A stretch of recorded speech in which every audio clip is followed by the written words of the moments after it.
Important dos and don'ts after spine surgery. कमर का operation होने के बाद ऐसा क्या करें और ऐसा क्या ना करें जिससे कि कमर की सर्जरी अच्छे से रिकवर हो। आज हम इसी के बारे में बात करेंगे। दोस्तों, मैं हूं डॉक्टर अभिषेक बंसल और मैं एक certified orthopaedics, joint replacement, arthroscopy और spine surgeon. So what are the dos and don'ts after spine surgery जिससे हमारी रिकवरी फास्ट हो सकती है। तो दोस्तों, सबसे पहला डू है प्रॉपर रिहेबिलिटेशन। जिन डॉक्टर ने आपको ऑपरेट किया है उनसे कंसल्टेशन और एडवाइस के बाद एक प्रॉपर रिहेबिलिटेशन रिकवरी के लिए सबसे इम्पोर्टेंट स्टेप होता है। प्रॉपर रिहेबिलिटेशन का मतलब अंडर सुपरविजन वो एक्सरसाइजेस करना जिससे स्टिफनेस कम हो, जिससे मसल स्ट्रेंथ बढ़े, बिना हमारे ऑपरेटेड स्पाइन की बोन्स, नर्व्स और सॉफ्ट टिश्यूज पे एक्स्ट्रा स्ट्रेस डाले ताकि वो हील हो सके और स्टिफनेस और पेन कम हो सके। दोस्तों, ये स्टेप एक ट्रेन फिजियोथेरेपिस्ट के साथ मिलकर ही करना चाहिए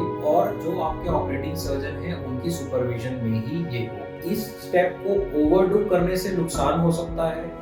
अगर मैं ओवरडू की बात करूं तो ओवर एंथुजियास्टिकली बहुत सारे वेट से एक्सरसाइज करने की कोशिश, या आगे झुक के भारी वजन उठाने की कोशिश, या आपको जितनी एक्सरसाइजेस बताई गई हैं उसको बार बार या बहुत ज्यादा जोर या झटके से करने की कोशिश, ये सब चीजें अवॉइड करें। दूसरा डू है स्टॉप स्मोकिंग। जी दोस्तों, लिटरेचर बिल्कुल साफ साफ ये बताता है कि अगर आप स्मोक करते हैं तो किसी भी सर्जरी से रिकवरी, खास तौर पे स्पाइन सर्जरी की रिकवरी ड्रामेटिकली स्लो हो जाती है। स्पाइन के किए जाने वाले ऑपरेशंस में बहुत कॉमनली हमें बोन यूनियन पे या फ्यूजन पे डिपेंडेंट होना पड़ता है, जिससे कि अल्टीमेटली स्पाइन स्टेबलाइज हो जाए। और ऐसा पाया गया है कि जो लोग स्मोकर्स होते हैं, जो लोग स्मोक करते हैं, उन पेशेंट्स में स्पाइनल फ्यूजन्स काफी तौर पे फेल हो जाते हैं। तो इसलिए दोस्तों, स्मोकिंग स्टॉप करें।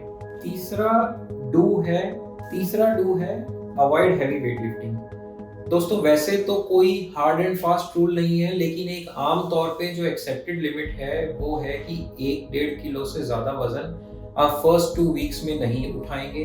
कोशिश करें कि धीरे धीरे जैसे जैसे रिहेबिलिटेशन से हमारी स्पाइनल सर्जरी की रिकवरी होती रहती है, आपकी बॉडी जैसे जैसे अलाउ करे वैसे वैसे आप थोड़ा थोड़ा वेट लिफ्टिंग इंक्रीज कर सकते हैं। लेकिन कोशिश यही रहनी चाहिए कि पहले कुछ हफ्तों से कुछ महीनों तक वेट उठाने का काम ना किया जाए।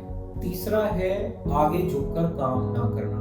दोस्तों, ज्यादातर स्पाइन की सर्जरीज के बाद आगे झुक के काम करने से इंजरी पैटर्न, ज्यादातर स्पाइन सर्जरीज के बाद आगे झुककर काम करने से ऑपरेटेड एरिया में पेन बढ़ता है, और रेयरली अगर बोन वीकनेस है या ऑस्टियोपोरोसिस है तो जो इम्प्लांट यूज किया गया है वो कटआउट भी हो सकता है। इसलिए कुछ हफ्तों से कुछ महीनों तक तकरीबन 6 महीनों तक आगे झुक के काम करना अलाउ नहीं होता है। उसके बाद भी अगर आगे झुक के काम ना किया जाए तो बाकी की जो लेवल्स हैं स्पाइन के वो प्रोटेक्टेड रहते हैं। चौथा है अच्छी डाइट। अगर आपका बॉडी वेट बहुत ज्यादा है तो losing some weight with proper diet, nutritious balanced protein rich diet लेने से हीलिंग और रिकवरी पैटर्न बेटर होता है। पांचवा है स्टेयर क्लाइंबिंग। अगेन, जितना आपकी स्पाइन सर्जरी के बाद आपकी बॉडी अलाउ करे, 1 या 2 बार स्टेयर क्लाइंबिंग अलाउ होता है, लेकिन कोशिश करें कि शुरुआती कुछ हफ्तों में too much excessive stair climbing ना किया जाए।